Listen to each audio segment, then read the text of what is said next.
მე-20 საუკუნის შუა წლებში წყალტუბო საბჭოთა კავშირის ერთ-ერთი ყველაზე პრესტიჟული და პოპულარული კურორტი იყო.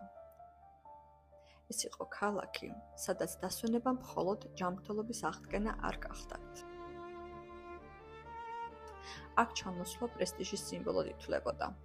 უნიკალური არქიტექტურით გაშენდა სანატორიუმები, მეგობრობა, თბილისი, იმერეთი, მეშახტე, მეტალურგიული და მრავალი სხვა.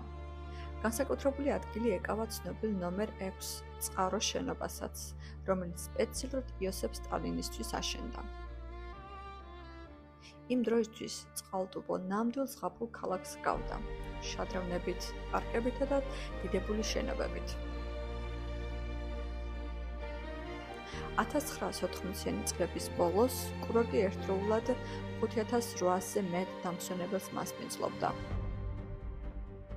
მოსკოვიდან წყალტუბომდე პირდაპირი მატარებელი დადიოდა, ხოლო ქალაქის ქუჩები სიცოცხლე და ხმაურით იყო სავსე.